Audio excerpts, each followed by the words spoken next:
Viewers, how are you? This is Jawad Khan. Viewers, सबसे पहले तो आपके लाइक करने का और सब्सक्राइब करने का बहुत बहुत शुक्रिया। और जिन्होंने भी अभी तक दोस्तों लाइक नहीं किया है, सब्सक्राइब नहीं किया है, kindly please subscribe my channel. आपकी सपोर्ट ही मेरी हिम्मत है। और आइए आज के मैच की तरफ, इंडिया वर्सेस पाकिस्तान। इस मैच के अंदर आज काफी सारे पहलू हैं जिसके अंदर ऊपर हम बात करेंगे। फ्रॉम द स्टार्ट, मतलब जैसा कि मैंने कल की वीडियो में आपको बताया था कि जो आज हम एक्सपेक्ट कर रहे थे कि जिस तरीके से पाकिस्तान इंडिया के सामने परफॉर्म करता हुआ आ रहा था, तो ऐसी कोई खास उम्मीद नहीं थी कि कोई टाकरे का मुकाबला होगा। या ऐसा ही लग रहा था जैसे लास्ट मैच हुआ था ना, बिल्कुल वन साइडेड। मतलब शुरू से ही पाकिस्तान, शुरू के 6 ओवर के बाद जो है, जब पाकिस्तान ने पहले बैटिंग की थी, पता चल गया था कि हमारे हाथ से मैच निकल गया। अब हम भले 20 ओवर खेल लें और उसके बाद इंडिया आके बैटिंग करेगा और मैच आराम से जीत जाएंगे। यानी कि शुरू के 6 ओवर में ही हमें पता चल गया था कि हम ये मैच जीत नहीं सकते हैं। तो इसको कहते हैं 90% वन साइडेड मैच ना, कि शुरू में ही पता चल जाए। एक तो होता है ना कि आधा मैच हो जाए और फिर दूसरी टीम जो है दूसरी इनिंग में अच्छा खेले, तो फिर आपको पता चलता है एक सिचुएशन से आपके मैच हाथ से निकलता जा रहा है, जैसा कि आज हुआ। लेकिन लास्ट टाइम जो हुआ था वो बहुत ही डिजास्टर था, पैथेटिक था, जिसकी वजह से अ, कोई खास उम्मीद नहीं थी आज के मैच की। लेकिन फिर आज का मैच हुआ और अनएक्सपेक्टेडली पाकिस्तान की बैटिंग ने परफॉर्म किया। अब पाकिस्तान की बैटिंग ने परफॉर्म भी किया और पाकिस्तान की बैटिंग में मिडिल ऑर्डर ने परफॉर्म नहीं भी किया। काफी सारे जो है वो अजीब से सवाल हैं जो कि आज के मैच में हमें देखने को मिले कि ये क्या मसला है कि जब या तो पाकिस्तान बिल्कुल ही बैटिंग नहीं करता, तो फिर बॉलिंग के पास कुछ होता नहीं है बचाने के लिए। और अगर पाकिस्तान बैटिंग कर लेता है तो फिर शुरू के 10 ओवर अगर हम इतना अच्छा खेल जाते हैं तो बाद के 10 ओवर हम बुरा खेलना शुरू हो जाते हैं।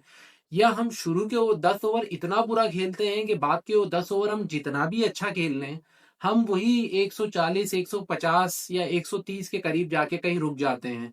हमारा स्कोर यही होता है। आज के मैच में अगर देखा जाए तो जिस तरह का स्टार्ट जो है साहिबजादा फरहान ने और फखर जमान ने दिया, और फिर एक फखर जमान का कंट्रोवर्शियल आउट होता है, लेकिन उसके बाद भी मैच आगे जब चलता है तो फिर साइम अयूब आके साहिबजादा फरहान का साथ देते हैं। और फिर साइम अयूब और साहिबजादा फरहान की 50 रन की पार्टनरशिप जो है वो 36 या 37 बॉल्स पर होती है। दोनों ही बहुत ही फ्यूरियसली खेल रहे थे, बहुत अच्छे शॉट्स लगा रहे थे। और पाकिस्तान का जो स्कोर है वो 10 ओवर में 91 रन्स के ऊपर जो है वो पहुंच जाता है। अब 10 ओवर में अगर 91 रन्स हैं और आपका आउट भी एक ही है, तो उसके बाद नेक्स्ट 10 ओवर्स में आपके पास विकेटें भी जो हैं वो 9 विकेटें आपके पास बाकी हैं। और उसके अंदर जो है वो आपका जो स्कोर है वो आपका जो है वो बने 70 के करीब या 72 के करीब। तो बहुत सारे सवालिया निशान जो है वो पाकिस्तानी टीम पर आ जाते हैं कि ये क्या बात हुई कि कभी एक चीज चलती है तो दूसरी नहीं चलती, फिर दूसरी चलती है तो तीसरी नहीं चलती, तीसरी चलती है तो चौथी नहीं चलती। आज बहुत सारे, आप मैं कहता हूं कि बहुत सारे पाकिस्तान ने ब्लंडर्स ऐसे किए कि उन ब्लंडर्स के बाद जीतना जो है वो नामुमकिन हो जाता है। मैं एक एक करके आपको गिनवाता हूं। सबसे पहले तो यही चीज कि 91 का जब आपको एक टीम को जब एक स्कोर मिल जाता है, एक सेटअप मिल जाता है और आपका सिर्फ एक खिलाड़ी आउट है, यानी कि देखिए इसको हम ऐसे डिवाइड कर लेते हैं कि अब 9 खिलाड़ी हैं आपके पास और आगे हैं 10 ओवर। अगर हर ओवर में एक खिलाड़ी आउट होता है तो भी आप 20 ओवर पूरे खेल जाएंगे। देखिए, एक कंसर्न तो ये होता है ना कि 20 ओवर का कोटा जो है हमने पूरा खेलना है, ऐसा ना हो कि पहले ही आउट हो जाए हम, ठीक है। लेकिन हम उस सिचुएशन में खड़े हुए थे जहां हर ओवर में अगर एक खिलाड़ी आउट होता है तो भी हम 20 ओवर पूरे खेलते हैं, और वो भी तेज खेलें और मार के, क्योंकि मार के ही आउट होंगे ना। अगर नॉर्मल क्रिकेट खेलें तो फिर कौन आउट होगा? फिर तो नहीं आउट होंगे, फिर तो विकेटें नहीं गिरेंगी। तो मार के अगर हर खिलाड़ी आउट हो तो एक ओवर में एक आउट हो तो 9 ओवर में जो है 10 ओवर में 9 खिलाड़ी आपके आउट होंगे और आप पूरा कोटा खेल जाओगे। उसमें क्या होगा, हर खिलाड़ी जब मार रहा होगा तो स्कोर भी बन रहा होगा। अगर हर जो है प्लेयर आके एक छक्का एक चौका मार के आउट हो रहा है तो वो 10 रन बना के भी अगर जा रहा है तो आपका स्कोर 190 200 पे पहुंचता ही पहुंचता है। और ऐसा भी नहीं है कि अगर ऐसी स्ट्रैटेजी से आप खेलो तो हर ओवर में एक खिलाड़ी आउट ही हो जाएगा, नहीं। हर ओवर में एक खिलाड़ी आउट होने की प्रोबेबिलिटी जो है वो सिर्फ 10% है। 90% यही होगा कि हर खिलाड़ी जो है कम से कम 2 ढाई ओवर खेल कर जाएगा, तो तब भी आपकी विकेटें जो है हाथ में जो है वो बचती हैं। दूसरी बात ये कि 91 का आपके पास सेट टारगेट जो है, मतलब आपने वो स्कोर बना लिया है, प्लेटफॉर्म आपको मिल गया है, एक आउट है, अब आपको विकेटों की भी टेंशन नहीं है, स्कोर भी अच्छा जा रहा है। इंडिया को हम अंडर प्रेशर ले आए थे, उस वक्त तक उनके हर बॉलर को हमने मारा। उसके बाद नेक्स्ट 5 ओवर में हम सिर्फ 28 रन बनाते हैं। ये वो नेक्स्ट 5 ओवर हैं जहां पर सलमान अली आगा और मोहम्मद नवाज बैटिंग करते हैं तकरीबन 12वें ओवर से लेकर 16वें ओवर तक। और 16वें ओवर में जो है 2 रन बनाते हैं हम, और वो 2 रन के अंदर जो है नवाज जो है वो 4 बॉलें डॉट खेल जाते हैं। अगर हम मोहम्मद नवाज की जो है वो बैटिंग की बात करें तो 91 के प्लेटफॉर्म के बाद देखें, इंडिया ने भी बैटिंग की, शुभमन गिल ने, और जो उनके बैट्समैन है अभिषेक वर्मा ने 105 रन का स्टैंड दिया, ठीक है, 10 ओवर में। उसके बाद उनके जितने भी बैट्समैन आए ना, चाहे संजू सैमसंग आए, चाहे उनके कैप्टन सूर्या कुमार यादव आए, या चाहे उनके जो है जो तिलक वर्मा आए, कोई भी जो है ना, कोई भी रन बॉल नहीं खेला है। किसी ने 18 रन बनाए हैं 10 बॉलों पे, किसी ने 17 रन बनाए हैं 11 बॉलों पे, किसी ने 23 रन बनाए हैं 12 बॉलों पे। क्यों? क्योंकि इतना सेट प्लेटफॉर्म मिलने के बाद टुक टुक करने का तो सवाल ही नहीं पैदा होता। फिर तो आप पे प्रेशर ही नहीं आता कि आप जो है वो बॉल को डॉट खेलो। आप कैसे डॉट खेल सकते हो? मतलब अगर दुनिया की सबसे खतरनाक बॉल भी हो रही है तो उस पे भी आप हिट मारते हो कि ज्यादा से ज्यादा क्या होगा, आउट हो जाओगे ना यार। आउट होने के बाद पीछे तो बैट्समैन पड़े हुए। ये तो आप तब जो है बैट रोकते हो कि जब आपके पास पता हो कि यार 6-7 आउट हो चुके हैं, पीछे विकेट्स नहीं है, ओवर अभी 7-8 पड़े हुए, तो अभी कुछ ओवर हमें जरा रुक के खेलना पड़ेगा। समझ आती है? ऐसे तो आप देखें ना, कंपेयर करें संजू सैमसन को या तिलक वर्मा को, 10 के रन रेट से खेलने की क्या जरूरत थी? मैच तो रना बॉल आ गया था 10 ओवर के बाद। तो वो भी टुक टुक करके खेल सकते थे। इंडिया अगर टुक टुक करके भी खेलता ना तो भी जीत जाता। उनके पास मार्जिन था कि वो अगर कुछ बॉल्स डॉट खेलते और फिर एक चौका निकालते और फिर डॉट्स खेलते, तब भी इंडिया मैच जीतता। लेकिन उन्होंने तब भी नहीं खेला क्योंकि प्रेशर खत्म हो गया था। तो जब प्रेशर ही खत्म हो जाए तो फिर आप किस बात के लिए आप टुक टुक कर रहे हो? ना उनको विकेट्स की टेंशन थी, ना उन पे कोई प्रेशर था। उनको पता था हम मैच जीत रहे हैं, अगर हम कूट पटांग शॉट भी मारे ना तब भी हम ये मैच जीतेंगे। ज्यादा से ज्यादा क्या होगा, आउट हो जाएगा ना। पीछे बैठे हुए बैट्समैन, पीछे दुबे बैठा हुआ है, पीछे अक्षर पटेल बैठा हुआ है, पीछे कुलदीप यादव है, 3 बैट्समैन तो अभी है ना। और थोड़ी बहुत बैटिंग बुमराह भी कर लेते हैं। तो कहने का मकसद ये है कि वो जो 5 ओवर हैं उसमें बने 28 रन, 7 ओवर में बने, यानी कि 11वें ओवर से लेके 17वें ओवर तक टोटल रन जो बने वो 38 रन बने। ये पहला ब्लंडर था पाकिस्तान का जो पाकिस्तान ने इस मैच में किया। आप ये सोचें कि हम इस ब्लंडर के बाद 171 स्कोर बना रहे हैं। अगर ये ब्लंडर ना हुआ होता तो आज हमारा स्कोर 200 से अबव होना चाहिए था, और उस 200 से अबव का प्लेटफॉर्म हमारे बैट्समैनों ने, हमारे ओपनर्स ने हमें दे दिया था।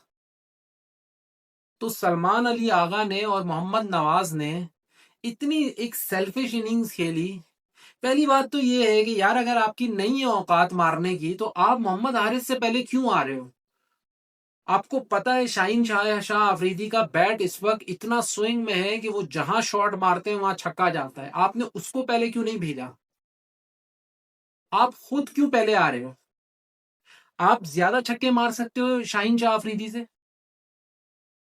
या आप जो है ज्यादा अच्छे स्ट्राइकर ऑफ द बॉल हो मोहम्मद हारिस से, मोहम्मद नवाज और मोहम्मद सलमान अली आगा।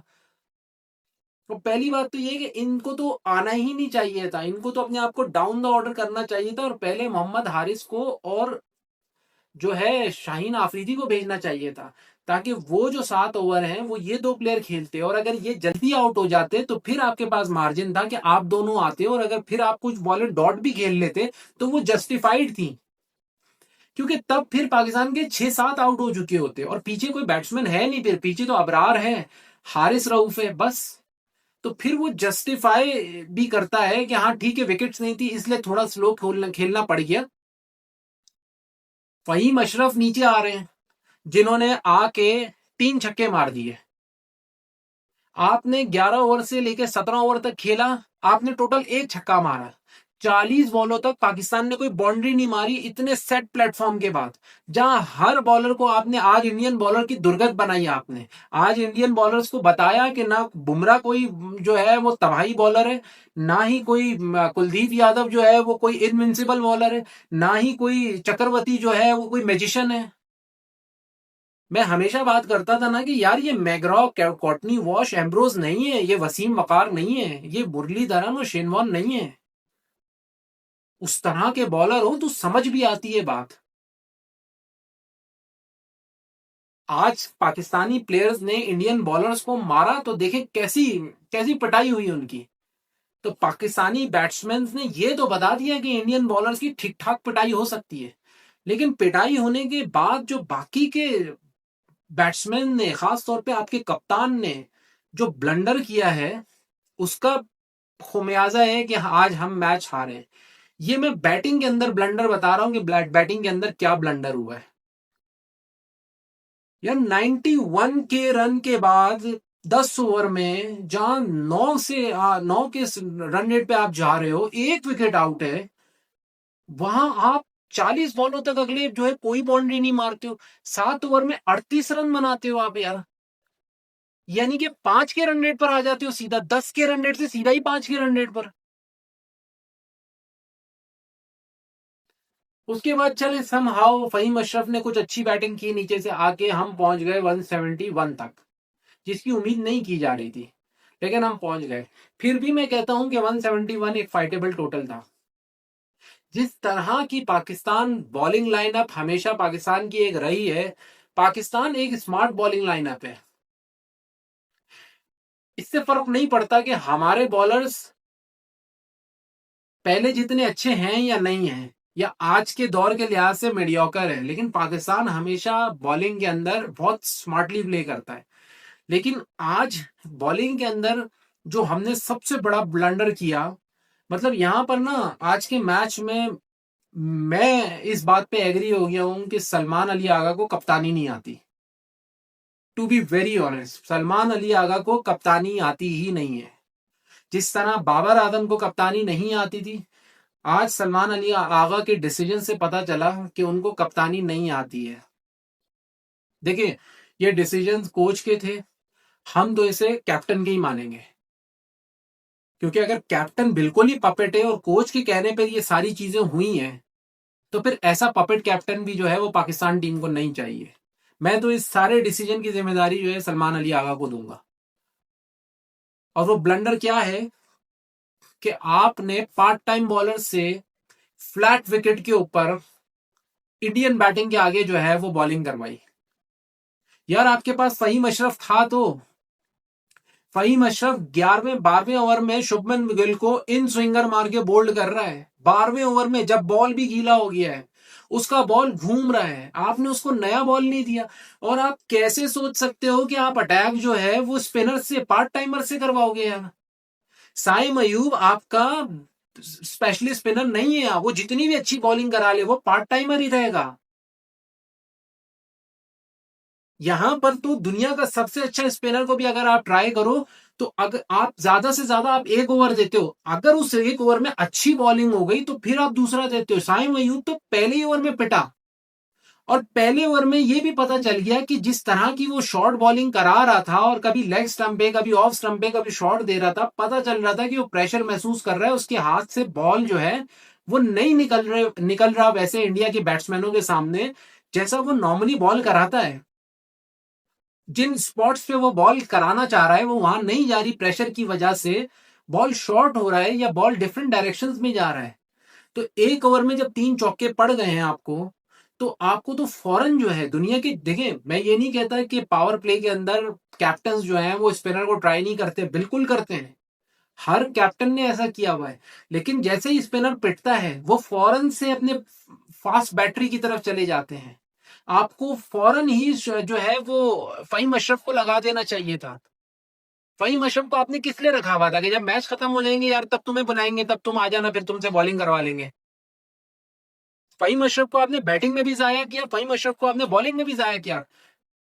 इंडिया की बैटिंग के आगे, फ्लैट ट्रैक के आगे आप 3 ओवर आपने स्पिनर से करवा दिए। 3 ओवर आपने स्पिनर से करवा दिए, जिसके अंदर आपको जब पावर प्ले खत्म होता है तो आपके बोर्ड पे 70 रन थे, गेम खत्म हो गया था वहां पर। इंडिया ने पावर प्ले में पाकिस्तान का गेम खत्म कर दिया था। अब आ जाए पावर प्ले से आगे की बात करें, ये दूसरा ब्लंडर, बड़ा ब्लंडर जो हमने किया। दुनिया का बेवकूफ से बेवकूफ कैप्टन भी ऐसा नहीं करता, कर ही नहीं सकता। ये कैप्टन सेंस बता रहा है कि एक कैप्टन की सेंस क्या है, नहीं है वो, उसके अंदर कैप्टन एबिलिटीज है ही नहीं। अब आ जाए पावर प्ले के बाद के गेम में। देखें पावर प्ले के जो बाद का गेम हुआ है ना इंडिया का, उसके अंदर इंडिया ऑलमोस्ट 7 पे ले आया था रन रेट, जो रिक्वायर्ड रन रेट था। ठीक है, इंडिया के लिए मैच बिल्कुल इजी हो गया था, उसके बावजूद हमने इंडिया की 4 खिलाड़ी आउट किए, सेट बैट्समैन आउट किए। ठीक है, और मैच जीता है इंडिया 19वें ओवर में। यानी कि पाकिस्तान ने उसके बाद ऐसी बॉलिंग कराई है फील्ड खुलने के बाद कि इंडिया ये मैच 19वें ओवर में जाके जीता है 4 खिलाड़ी आउट पर 6 विकेटों से। यानी कि आपको समझ में आ रहा है, अगर शुरू के पावर प्ले में हम इंडिया को 35 से 40 रन पे रोक लेते तो ये मैच हम फंसा लेते, ये मैच फंस जाता। इस मैच का ये रिजल्ट नहीं होता। अगर ये मैच इंडिया जीतता 50-50 होता, अगर ये मैच इंडिया जीतता तो इंडिया की 7-8-9 विकेटें गिर जाती, मतलब क्लोज जाता ये मैच। इस तरह 6 ओवर के बाद जिस तरीके से इंडिया आराम से जीता है, इस तरह नहीं होता, क्योंकि फिर रन रेट जो है वो 10 का 11 का रिक्वायर्ड होता और फिर इंडियन बैट्समैन को एक्स्ट्रा चांस लेना पड़ता। पावर प्ले में तो एक एडवांटेज होता ही होता है कि 2 ही फील्डर तो बाहर होते हैं। अगर आप अच्छी हिटिंग कर रहे हैं तो आप बहुत अच्छे तरीके से यूटिलाइज कर लेते हैं। आप मतलब आपके शॉट्स जो ग्राउंड के अंदर भी गिर रहे हैं, चौका हो रहा है, वो भी कैच नहीं होते ना, क्योंकि फील्डर नहीं होता, 2 ही तो फील्डर होते हैं। तो आप खुल के मार रहे होते हो, जैसे हमारे प्लेयर्स ने भी मारा पावर प्ले के अंदर। तो कहने का मकसद ये है कि जो हमारा जो ब्लंडर हुआ है बॉलिंग के अंदर, वो ये हुआ है कि इतनी घटिया कप्तानी की है। मैं तो हैरान था कि आपने पावर प्ले में इंडियन बैट्समैन के आगे कैसे पार्ट टाइमर्स लगा दिए।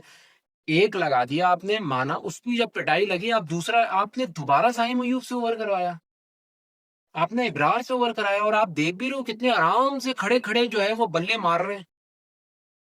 अगर एक बॉल वो डॉट भी कर रहे हैं तो अगली बॉल पे वो फुल फ्लो घुमा रहे हैं। उनको पता है हल्का सा भी बैट से लगेगा तो फील्डर के ऊपर से बाउंड्री तक पहुंच जाएगी, आगे तो फील्डर है ही नहीं, या तो छक्का होगा या चौका होगा, क्योंकि फील्डर नहीं है ना आगे। तो आज का मैच, मैं अभी भी यकीन, मैं इस बात पे अभी भी श्योर हूं कि अगर पाकिस्तान के पास एक स्मार्ट बॉलिंग होती हम 171 डिफेंड कर लेते। अगर इसी बॉलिंग से पाकिस्तान, इसी बॉलिंग को अगर पाकिस्तान स्मार्टली यूज करता, शाहीन आफरीदी और फहीम अशरफ से पावर प्ले में बॉलिंग कराता, मैं शर्त से कहने के लिए तैयार हूं इंडिया का स्कोर 70 रन नहीं होता, बल्कि इंडिया की विकेट भी गिरती और इंडिया का पावर प्ले का स्कोर, अगर वो बहुत तेज भी खेलते ना, तो ज्यादा से ज्यादा 40-45 रन होता। मैं कहता हूं बहुत तेज भी खेलते 50 रन होता, और अगर उनकी विकेट गिरती तो 35-40 रन होता, इससे ज्यादा नहीं होता। ऐसा नहीं है कि 171 रन खाने के बाद इंडिया के ऊपर प्रेशर नहीं था, प्रेशर था। 171 रन इंडिया पाकिस्तान मैच में मैटर करते हैं। इंडिया की शुरू की 2 विकेटें जल्दी गिर जाती ना, इंडिया के भी हाथ पैर भूल जाते। इतना आसान नहीं होता ये चेस करना। अगर पावर प्ले में शाहीन आफरीदी अपने 2 ओवर कराता, फहीम अशरफ अपने 2 ओवर कराता, चलो एक स्पिनर ने करा दिया, 5 हो गए, एक हारिस रऊफ डाल देता, या हुसैन दलत से आप डलवा लेते। हुसैन दलत भी जो है वो मीडियोकर बॉलर है, तो 6 ओवर आपके निकल जाते और आपका चले मान लिया 45 स्कोर है, 50 स्कोर है,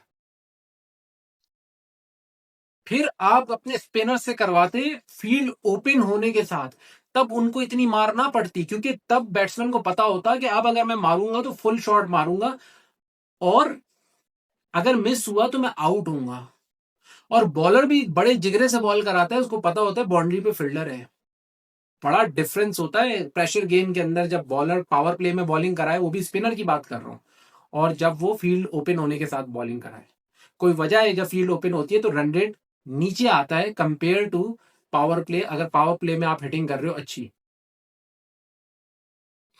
तो ये जो पाकिस्तान ने ब्लंडर किए हैं, बेसिकली ये हमारे कप्तान के ब्लंडर्स हैं ना। उसने बॉलिंग कॉम्बिनेशन सही खिलाया, मतलब मैच में तो सही खिलाया लेकिन उसको यूटिलाइज सही नहीं किया। जिसको जिस वक्त देनी चाहिए थी आपने उसको उस वक्त दिया नहीं। फहीम अशरफ 4 ओवर में 21 रन दे रहे हैं, दो दो खिलाड़ियों को आउट कर रहे हैं, और क्या चाहिए आपको उस सिचुएशन में जब इंडिया पे प्रेशर भी नहीं है। वो तब भी आउट करके चले गए। हारिस रऊफ आपके 2 खिलाड़ियों को आउट कर रहे हैं,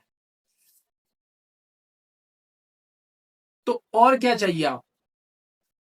वो जब प्रेशर नहीं है तब आपको जो है वो अच्छा डिलीवर करके चले गए, तो आपने उनसे शुरू में क्यों नहीं बॉलिंग करवाई। तो व्यूअर्स दोस्तों, आप लोगों ने भी मैच देखा होगा और मैं उम्मीद करता हूं कि आप लोगों को भी यही गलतियां नजर आई होंगी जो मुझे नजर आई है मेरी क्रिकेटिंग सेंस के मुताबिक। और मैं अब तक जितना भी थोड़ा बहुत मैंने न्यूज चैनल्स के ऊपर तज्जिए देखे, उसमें भी एक्स क्रिकेटर्स जो हैं बड़े बड़े, वो यही बात कर रहे हैं, इन्हीं पॉइंट्स को उठा रहे हैं। मैं तो मैच के दौरान ही मैंने ये बात जो है वो पकड़ ली थी कि यार ये क्या किया है। जब जब पावर प्ले में साइम अयूब के पहले ओवर में 15 रन पड़े ना, और जब वो दोबारा आए, मैंने बोला यार ये क्या किया है, गया मैच आपके हाथ से। और फिर माशाल्लाह से आपने अबरार को पकड़ा दिया, उसको भी पड़े 15 रन, तो वही मैच खत्म हो गया था। एक टीम पावर प्ले में 70 रन बना जाए, पीछे बचा गया 100 रन। 100 रन बनाने, अब उन्होंने 14 ओवर में 8वें नंबर तक उनकी इतनी स्ट्रांग बैटिंग लाइन पे सारे हिटर है, बचा क्या। तो आज के मैच में आई एम सॉरी टू से बैट्समैनों की सारी मेहनत जाया हुई, नीचे के बैट्समैनों ने जाया की, पैथेटिक बैटिंग की, सेंसलेस बैटिंग की, और फिर हमारे कप्तान की कप्तानी। एक बार फिर मैं बहुत डिसअपॉइंट हूं कि हमें बाबर आजम के बाद एक और कप्तान मिला और वो भी बिल्कुल फारिग। तो व्यूअर्स ये थी आज के मैच की समरी। आप लोगों का के क्या व्यूज हैं कमेंट्स में बताइएगा। मैं तो आप लोगों से, मैंने आपको बताया, फ्रेंडली वे में बात करता हूँ, बेसिकली जैसे दोस्तों के साथ बात करते हैं। तो आप ज़रूर बताइएगा कि आप लोगों के क्या व्यूज़ हैं, क्या मैंने जो पॉइंट्स उठाए हैं वो वैलिड है। क्योंकि अगर आप टीवी चैनल्स भी सुनेंगे, आपको यही पॉइंट्स जो है ना वो टीवी पे भी जो है बड़े बड़े क्रिकेटर्स बोलते हुए नजर आएंगे। अब परसों, कल कोई मैच नहीं है, परसों मैच है पाकिस्तान श्रीलंका का। लेट्स सी, अब पाकिस्तान को अगले दोनों मैचेस जीतना लाजमी है। लेट्स सी अगले मैच में क्या होता है। तब तक के लिए अस्सलाम वालेकुम।